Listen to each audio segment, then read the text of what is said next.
بسم اللہ الرحمن الرحیم۔ معزز خواتین و حضرات، السلام علیکم ورحمۃ اللہ وبرکاتہ۔ میں ہوں آپ کا میزبان حکیم شہباز حسین امان کمالی، سہدروی سہدرا، تحصیل وزیر آباد، ضلع گوجرانوالا، پنجاب، پاکستان سے آپ سے مخاطب ہوں، اور آپ اس وقت دیکھ رہے ہیں Hakim Shahbaz herbal T V on YouTube. آج کی اس مختصر سی ویڈیو کا عنوان ہے خشک سرد مزاج۔ انسانی جسم میں، جیسا کہ میں اس سے پہلے بھی اپنی ویڈیوز میں بیان کر چکا ہوں کہ 6 مزاج حضرت صابر ملتانی رحمۃ اللہ علیہ، جو کہ پوری طبی تاریخ کے ایک بہت بڑے طبی سائنسدان پاکستان میں پیدا ہوئے، اور انہوں نے طب میں ایک ایسی تجدید کی کہ پوری طب جو تھی اس کو خس و خاشاک سے پاک صاف کر کے جدید دور کے تقاضوں کے مطابق، جدید میڈیکل سائنس کے مطابق پیش کیا، اور انہوں نے اپنی ان جدید ترین تحقیقات کو قانون مفرد اعضاء کا نام دیا۔ قانون سب سے پہلے جب انہوں نے اس کو پیش کیا تو انہوں نے اس کو نظریہ مفرد اعضاء کا نام دیا۔ اس کے بعد اس پر مسلسل تجربات و مشاہدات کے بعد جب یہ بات ثابت ہوگی کہ یہ اللہ کے قدرت کے قانونوں میں سے ایک قانون ہے، اور اس کے بعد پھر اس کو قانون مفرد اعضاء کا نام دے دیا گیا۔ حضرت صابر ملتانی رحمۃ اللہ علیہ میرے دادا استاد ہیں۔ آپ کو اللہ تعالیٰ نے ایسی حکمت عطا فرمائی کہ جس کی مثال پوری دنیا کی طبی تاریخ میں نہیں ملتی۔ انہوں نے، حضرت صابر ملتانی رحمۃ اللہ علیہ نے قانون مفرد اعضاء کے مطابق جو 6 مزاج انسانی جسم کے بیان کیے، اور انسانی جسم کی تمام امراض و علامات سر سے لے کے پاؤں تک ان 6 مزاجوں کے مطابق بیان کی، تمام ان 6 مزاجوں کے مطابق تمام غذاؤں اور دعاؤں کے افعال و اثرات بیان کیے، ان کے مجربات، نسخہ جات سیٹ کر کے دیے، جس کو فارماکوپیا کا نام دیا گیا، قانون مفرد اعضاء کا فارماکوپیا۔ اور اس کا انہوں نے، حضرت صابر ملتانی رحمۃ اللہ علیہ نے ایک ایسا ہمیں طریقہ کار بتا دیا کہ اس راہ پر جو انہوں نے چھوڑی عمل کر کے آپ آنے والے دور میں طب کو خس و خاشاک سے صاف کر کے جدید ترین دور کی جو جدید تقاضے ہیں ان کی ضرورتوں کو وقت کے ساتھ ساتھ جو ضرورتیں سامنے آئے ان کو پورا کر سکتے ہیں۔ یہ جو دوسرا مزاج ہے قانون مفرد اعضاء کے مطابق، جس پہ آج ہم اس مختصر سی ویڈیو میں اس کا تذکرہ ہم کریں گے، میں بیان کروں گا آپ کی خدمت میں، یہ خشک سرد مزاج ہے، جس کو قانون مفرد اعضاء کی زبان میں عضلاتی اعصابی کہا جاتا ہے، اور عام طور پر جو اس قانون مفرد اعضاء کے ماہر ہیں وہ اس کو مزاج نمبر 2 جو ہے وہ کہتے ہیں۔ اس مزاج میں انسانی جسم کے جو قلب اور عضلات ہوتے ہیں ان کا تعلق دماغ اور اعصاب سے ہوتا ہے، اور اس مزاج میں انسانی جسم میں جو صداع ہے، صداع جو ہے وہ بننا شروع ہو جاتا ہے۔ طب کے ماہر اس کو کچا صداع بھی کہتے ہیں۔ یہ خلط صداع کی جب یہ اعصابی عضلاتی تر سرد مزاج سے بہت زیادہ جب مزاج اپنے عروج پہ جاتا ہے، مختلف امراض و علامات پیدا ہو جاتی ہیں، تو پھر جب اس کا علاج کیا جاتا ہے، یا ویسے ہی قانون قدرت کے تحت ہر جو کمال ہوتا ہے اس کو زوال ہوتا ہے، جب ایک تحریک بہت زیادہ اپنے عروج پہ چلی جاتی ہے تو پھر وہ دوسری تحریک میں تبدیل ہونا شروع ہو جاتی ہے۔ کو اعصابی اضلاعاتی تار سرد مزاج میں جب بہت زیادہ شدت آنے کی وجہ سے بہت زیادہ تری سردی ہو جاتی ہے، رطوبات کی جسم میں بلغم کی زیادتی ہو جاتی ہے، تو پھر اس کو علاج کرنے سے خشک سرد مزاج جو ہے وہ ظہور پذیر ہوتا ہے۔ جب یہ خشک سرد مزاج ظہور پذیر ہوتا ہے تو اس میں کیا ہوتا ہے کہ انسانی جسم میں صداع کی پیدائش، ترشی تذابیت کی پیدائش، ریاح کی پیدائش شروع ہو جاتی ہے، اور یہ کیمیاوی تحریک اس کو بیان کیا گیا ہے حضرت صابر ملتانی رحمۃ اللہ علیہ نے۔ ہر جو ہمارے مفرد اعضاء ہیں، دل، دماغ، جگر اور ان سے ریلیٹڈ آگے قلب جو ہے، دل ہے، اس کے ساتھ عضلات، جگر کے ساتھ غدد اور دماغ کے ساتھ اعصاب، ان کا تعلق جوڑا ہے، یہ ان کے مرکز ہیں۔ مثال کے طور پہ دماغ جو ہے وہ پورے انسانی جسم کے اعصاب کا مرکز ہے۔ اب جب دماغ میں کوئی بھی خلل واقع ہوگا تو اس کے اثرات فوری طور پہ اعصاب پر جو ہیں وہ پڑیں گے۔ اسی طرح جو قلب ہے، یہ انسانی جسم کے تمام عضلات ان کا مرکز ہے، اس میں جب کوئی خلل واقع ہوگا تو فوری طور پہ اس کے اثرات جو ہیں وہ عضلات جو ہیں پوری باڈی کے ان پر مرتب ہوں گے۔ اسی طرح جو جگر ہے، یہ انسانی جسم کے تمام غدودوں کا مرکز ہے، اور اس پہ میں جب کوئی خلل واقع ہوگا تو اس کا بھی اثر جو ہے وہ تمام غدودوں تک جائے گا۔ یہ جو خشک سرد مزاج ہے، جس کو عضلاتی اعصابی کہا جاتا ہے، اس میں خلط صداع جو ہے یہ پیدا ہونے کے ساتھ ساتھ انسانی جسم میں جمع ہوتی ہے۔ اس کو کیمیاوی تحریک جو ہے وہ کہتے ہیں۔ کیمیاوی تحریک قانون مفرد اعضاء کی زبان میں وہ تحریک ہے جس پہ کوئی بھی جو بھی مفرد عضو ہے اس کا یہ پہلا فعل ہے کہ جو بھی اس کی خلطیں ہیں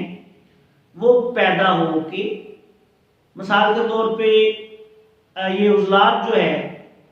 انسان کے قلب اور عضلات، ان کی یہ کیمیاوی تحریک ہے، تو اس کا مطلب یہ لیا جاتا ہے کہ یہ جو خلط صداع ہے اس کو پیدا کر کے جسم میں سٹور کرتے جاتی ہے، اس کو جمع کرتی ہے، صداع کا اخراج جو ہے وہ نہیں ہو رہا ہوتا۔ اور جب کسی بھی خلط جو ہے اس کا اخراج نہ ہو رہا ہو تو اس سے بھی انتہائی خطرناک جو ہے وہ امراض و علامات پیدا ہو جاتے ہیں۔ خلط صداع جو ہے یہ جب انسانی جسم میں ضرورت سے زیادہ جمع ہو جائے اور اس کا اخراج نہ ہو رہا ہو تو یہ انتہائی خطرناک امراض جو ہے وہ پیدا کر دیتی ہے۔ سر سے لے کے پاؤں تک مختلف امراض و علامات جو ہیں وہ پیدا ہو سکتے ہیں، جس میں انسان کا جو مالی خلیہ، دماغ سے اگر شروع کریں تو دماغی توازن درست نہ رہنا، وہم، وسواس، مالی خلیہ تک جو ہے وہ نوبت چلی جاتی ہے، پاگل پن تک لوگوں کو دیکھا گیا ہے۔ اس کے بعد آگے آئیں تو پھیپھڑوں میں خشکی، سردی کی زیادتی کی وجہ سے ٹی بی، پھیپھڑوں سے خون آنا، اور اس کے ساتھ خشک دمہ۔ معدے کے امراض میں آئیں تو تبخیر معدہ، قبض، گیس، بادی بواسیر، کینسر جو ہے، عمومی طور پر یہ عضلاتی اعصابی تحریک میں خشک سرد مزاج میں یہ دیکھا جاتا ہے۔ بہت زیادہ میں نے جو مریض دیکھے ہیں کینسر کے وہ اسی تحریک میں مبتلا ہوتے ہیں۔ اس کے بعد دل کے لیے یہ تحریک جو ہوتی ہے یہ بھی انتہائی خطرناک ہوتی ہے۔ دل کے جو والو کی بندش اس میں دیکھی گئی ہے، شریانوں کی بندش اس میں دیکھی گئی ہے، خون گاڑھا ہو جاتا ہے، اس کی وجہ سے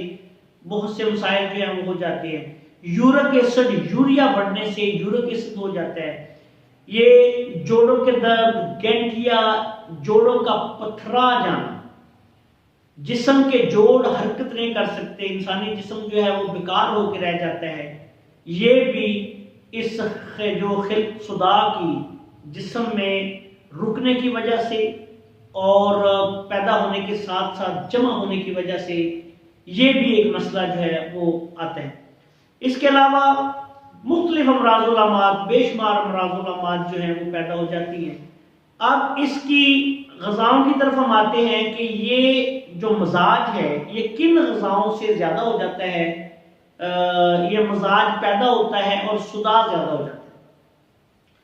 اس سلسلے میں جتنے بھی ترش چیزیں ہیں جس میں جو بھی ترشی ہوگی عمومی طور پر وہ عضلاتی اعصابی مزاج میں ہوتی ہے۔ مثال کے طور پہ لیمن ہے، املی ہے، پھٹکڑی جو ہے، ہلیلا بلیلا آملہ ہے، یہ تمام ادویات جو ہیں اور تمام ترشی کا اثرات رکھنے والی جو غذائیں ہیں، کھٹے بیر ہیں اور اسی طرح بے شمار اور چیزیں ہیں، جس طرح مثال کے طور پہ آپ بینگن وغیرہ ہیں، پالک ہے، آلو گوبھی، مٹر ہیں، ان چیزوں کا تعلق بھی جو ہے وہ صداع سے ہوتا ہے۔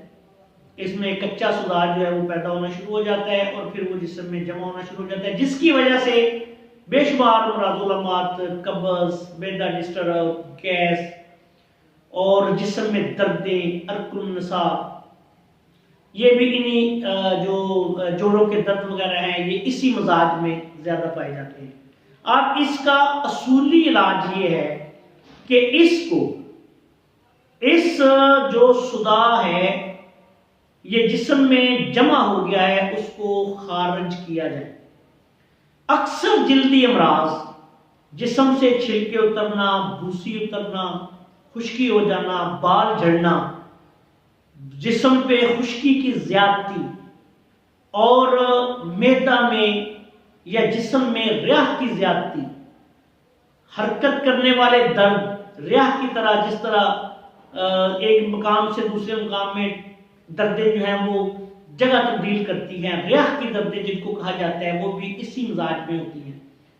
تو ان تمام چیزوں کے ان تمام امراض کے علاوہ اور بھی بے شمار امراض و علامات اس مزاج میں ہو سکتی ہیں۔ تو اس کا علاج کیا ہے؟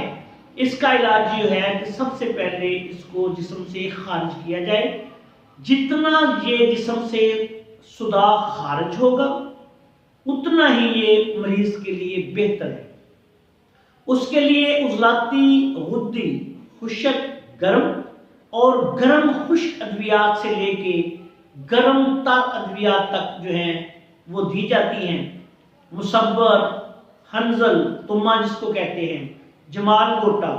یہ ساری چیزیں صداع کو خارج کرنے کے لیے ان سے طبیب جو ہیں وہ مختلف ادویات بناتے ہیں اور ان کے استعمال سے اس کو جسم سے خارج کیا جاتا ہے۔ اس کے علاوہ ایسے مریضوں کو خشک گرم سے لے کے گرم خشک اور گرم تر تک جو غذائیں اور دوائیں ہیں وہ تجویز کی جاتی ہیں تاکہ ان کے جسم میں حرارت پیدا ہو اور جو صداع ہے وہ اس سے جسم سے خارج بھی ہو جائے، اور مزید جب حرارت پیدا ہوگی، جسم میں گرمی پیدا ہوگی، تو صداع کا خاتمہ ہونا شروع ہو جائے گا اور وہ بتدریج جو ہے پھر اللہ کے فضل و کرم سے اب اعتدال پر آ جائے گا۔ اس میں یہ جو صداع ہوتا ہے، صداع کی زیادتی جو ہے وہ انسان کو پاگل پن تک لے جاتی ہے، اور اس کا درست علاج یہ ہے کہ اس کو صداع کو جسم سے خارج کیا جائے اور جسم سے خارج کرنے کے ساتھ ساتھ جسم میں حرارت کی پیدائش جو ہے وہ بڑھائی جائے۔ اس کے لیے ایک انتہائی آسان سا نسخہ جو میں آپ کی خدمت میں پیش کرنے جا رہا ہوں، یہ ایسے مریضوں کے لیے ایک بہت ہی مفید نسخہ ہے، بالکل آسان ہے، 3 چیزوں پر مشتمل ہے، آپ نوٹ کر لیں، اور یہ جو اگر کسی بھائی کو یا بہن کو یہ مسئلہ ہو تو اپنے طور پہ اس کا اگر کوئی علاج کرنا چاہے تو یہ جو ہے میرا مختصر سا نسخہ استعمال کر لیں۔ اجوائن دیسی آدھ پاؤ لینی ہے آپ نے، پودینہ خشک آدھ پاؤ لینا ہے اور تیز پات آدھ پاؤ لینی ہے۔ اجوائن دیسی، تیز پات، پودینہ خشک، ان تینوں چیزوں کو برابر وزن باریک پیس لیں، آدھ پاؤ لے کے، اور ان میں ذائقے کے لیے تقریباً 50 گرام جو ہے وہ نمک شامل کر لیں. نمک خوردنی جو کھانے والا نمک ہے، یہ ایک بہترین پاؤڈر آپ کے پاس تیار ہو جائے گا. اس میں سے آدھی چمچ دن میں 3 دفعہ کھانے کے بعد لیں، نیم گرم پانی کے ساتھ. اور تمام ترش چیزیں، آلو، گوبھی، مٹر، بینگن، لیمن، اچار، ہر قسم کی ترشی جو ہے اس سے پرہیز کریں. اور اس کے ساتھ ساتھ مریض کو جسم میں حرارت پیدا کرنے والی گرم چیزیں جو ہیں، مثال کے طور پہ آپ چھوٹا گوشت ہے، دیسی گھی ہے، اس کے علاوہ دیسی مرغا ہے، ایسی چیزیں جو ہیں مقوی غذائیں جو ہیں وہ کھلائیں. اور انشاءاللہ تعالی آپ دیکھیں گے کہ دن بدن مریض جو ہے وہ بہتری کی طرف جانا شروع ہو جائے گا. اگر بہت زیادہ خطرناک علامات ظاہر ہو چکی ہوں، پاگل پن ہے یا کینسر ہے، کینسر اس میں مختلف دیکھے گئے ہیں، برین ٹیومر سے لے کے عورتوں میں چھاتی کی گلٹیاں، جسم پہ بدن پہ رسولیاں جو گلٹیاں ہو جاتی ہیں، یا جسم اندرونی طور پر رحم میں رسولیاں ہو جاتی ہیں، یا جسم کے کسی حصے میں بھی گلٹیاں رسولیاں ہو جاتی ہیں. عمومی طور پر یہ کینسر کی مختلف اقسام جو ہیں یہ اسی مزاج میں نے دیکھی ہیں، اور اسی مزاج کے تحت ان کا علاج کرنے سے اللہ تعالیٰ شفا مریض کو کر دیتے ہیں.